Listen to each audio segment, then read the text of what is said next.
Salut les Pimples et bienvenue dans ce deuxième épisode de C'est dans la boîte, là où on va tester des jeux de société et de plateau en tout genre, et aujourd'hui on va s'intéresser à un jeu d'enquête en opposition, assez méconnu, et qui mérite qu'on s'attarde dessus. Il s'agit bien sûr du... Le Cluedo.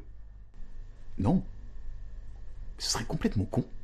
Minuit Meurtre en mer, donc, sorti le 17 juillet 2017, est un jeu de société créé par Alain Lutringer chez Multiface Éditions, les deux étant indissociables.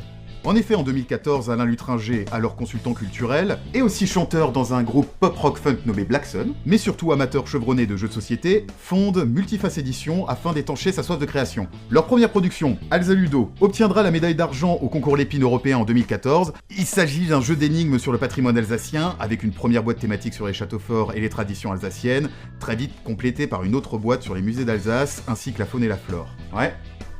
15 ans à travailler dans le culturel, ça doit marquer. Ces jeux sont sympas, mais au vu de leur thématique régionaliste, ils s'adressent à un public relativement restreint. Pour s'ouvrir à un panel plus large de joueurs, est mis en chantier Minuit Meurtre en mer, qui trouve ses origines en 2010, où Alain testait déjà avec sa famille et ses amis ce qu'on peut considérer comme le brouillon du jeu actuel. Ouais, il n'allait pas attendre de lancer sa boîte pour inventer des jeux. Bref, en février 2017 s'ouvre une campagne Kickstarter pour finaliser le projet. On y découvre un jeu d'enquête à scénarii confrontant les joueurs dans la résolution d'un crime. C'est le principe d'une enquête, effectivement. Sous les splendides illustrations de Fabrice Weiss, que vous retrouverez avec US Télégraphe, et Baptiste Reimann, qui avait déjà travaillé sur Alza Ludo. Oui, parce que c'est sympa de parler des auteurs, mais faudrait songer à pas oublier les autres. Un jeu de société, c'est rarement un travail solitaire. Enchaîne, on perd tout le monde. Très rapidement, la campagne Kickstarter est une réussite, vous vous en doutez, récoltant un peu plus de 26 000 € pour un objectif de 18 000, les boîtes sont produites et disponibles à l'achat dès juillet 2017. Plongeons maintenant dans l'univers de Minuit Meurtre en mer. Plongeons, c'est drôle parce que ça se passe sur un bateau. Oh, la ferme.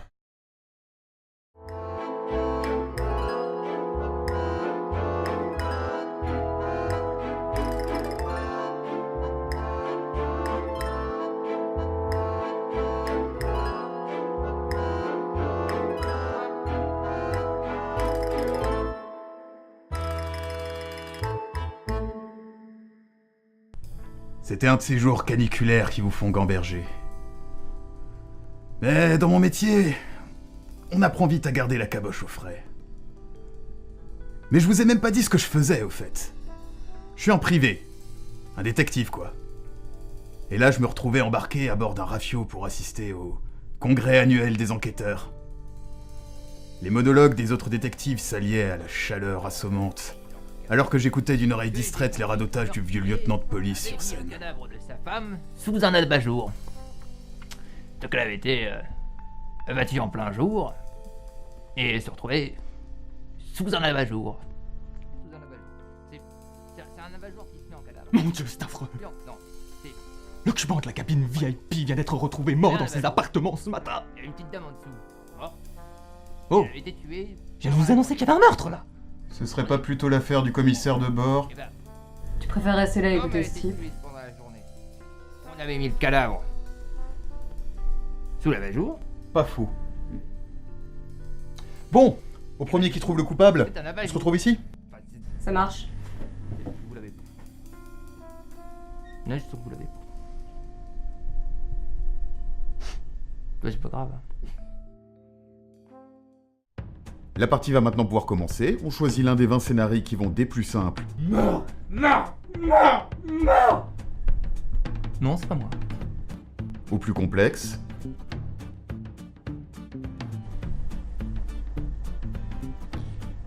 Je penche pour un suicide. Sans aucun doute. Chaque joueur dispose de 4 points d'action durant son tour, ainsi que d'une bouée à usage unique, lui conférant un point d'action supplémentaire quand il le souhaite. On peut les dépenser pour se déplacer sur le plateau à raison de 1 point par zone, ou encore pour fouiller les différents lieux et interroger un suspect présent. Pour ce faire, 3 méthodes possibles. La première, ne coûtant que 1 point, et nécessitant un jet de 7 ou moins sur un des 10, est une investigation rapide dont le résultat sera connu de tous les joueurs, où qu'ils soient sur le bateau. Bah, je vais te demander le témoignage de Georges. Mon investigation rapide. J'ai entendu la victime se disputer avec Franck la veille du meurtre. Bon, vous voulez pas faire un peu moins de...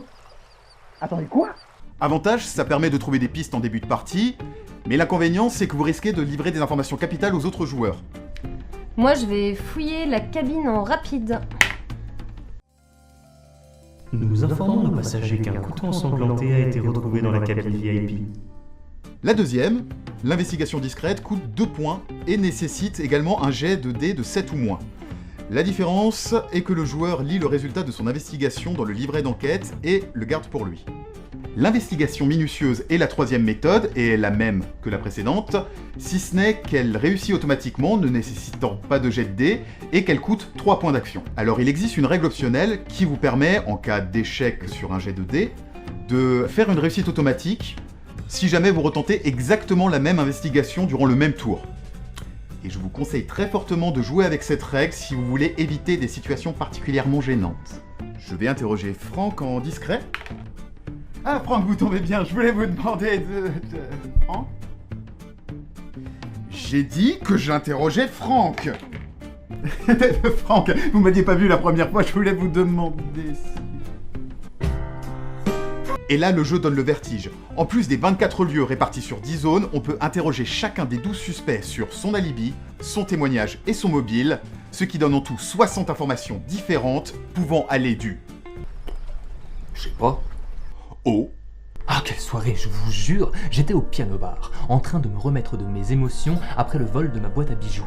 Et c'est là que, à 20h44, j'ai très distinctement entendu les échos d'une dispute. Je pense avoir reconnu la voix de Belle. Mais là, je vois Georges passer derrière le comptoir avec un couteau que je jurerais avoir vu ensanglanté. Et ensuite, il n'y a pas eu une, mais 2 explosions, plutôt des détonations vers 20h54 et 20h55. Et ensuite, j'ai vu passer derrière le comptoir de nouveau une fille avec les cheveux roses qui disait « Je vais le tuer, je vais le tuer, je vais le tuer, je vais le tuer !»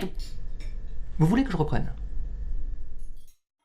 Pour dynamiser la partie, chaque tour de table, une carte aléatoire est tirée, restreignant ou obligeant certains déplacements sur le plateau, ou alors avançant encore le bateau vers sa destination, et donc vers la fin de la partie. Ah, faut qu'on se manie alors. Non, ça va, il y a un minimum quand même de 4 tours, c'est dans le pire des cas, et ça n'arrive jamais. Mer calme, le navire avance de 2 cases. Ok, attends, laisse-moi aller au piano là.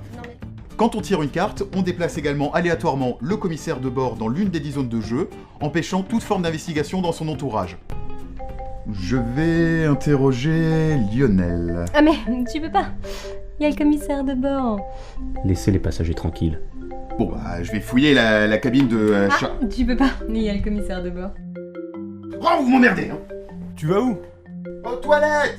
Tu peux pas. Il y a le commissaire de bord.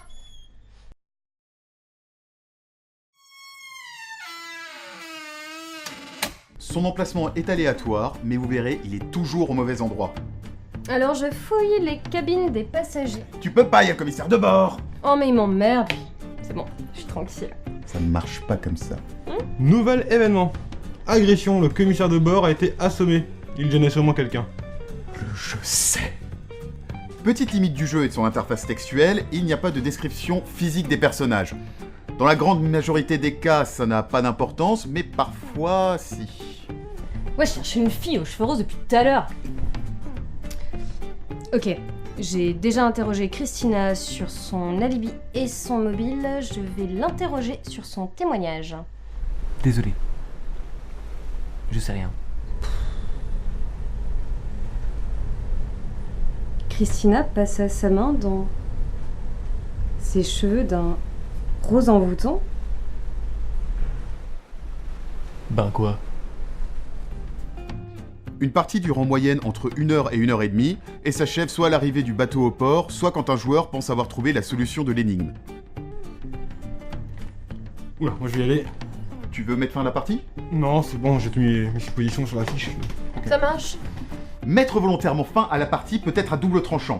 En effet, la fin du jeu fonctionnant avec un système de points que je ne vais pas vous détailler ici, je vais juste vous préciser que le joueur qui décide de mettre fin à la partie va avoir un certain nombre de malus pour chacune de ces hypothèses où il aura faux.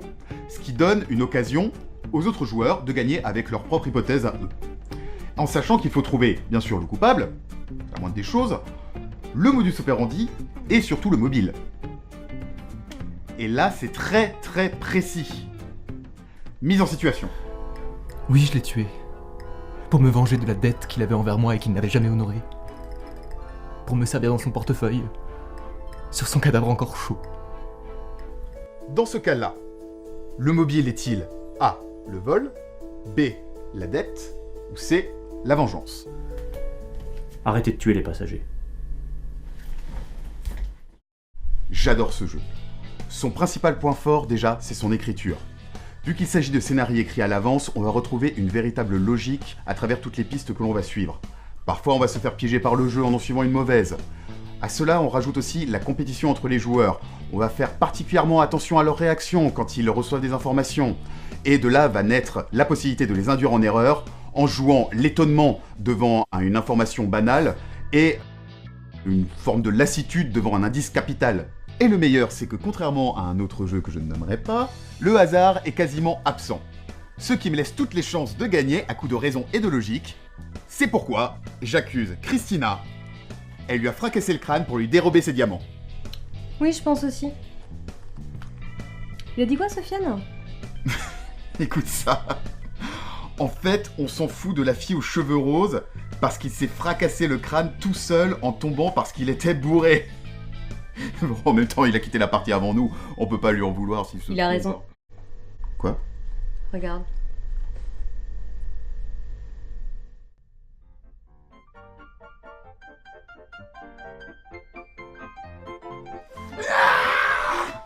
Je vais le tuer!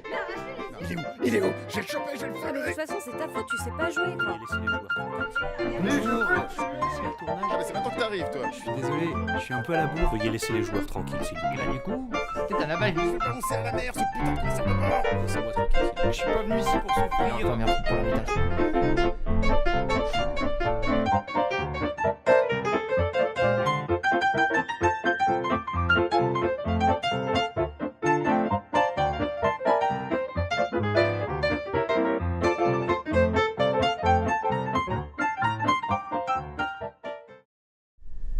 Là, tu me rends triste, mais bon. Là, je vous sens déconcentré. Je sens que vous suivez plus, là. Enfin, je suis emmerdé parce que c'était censé clôturer mon truc et puis ça tombe à l'eau. Mais ça va pas très bien avec ma femme en ce moment. Alors. Non, mais bon, mais c'était. Mais enfin, merci pour l'invitation.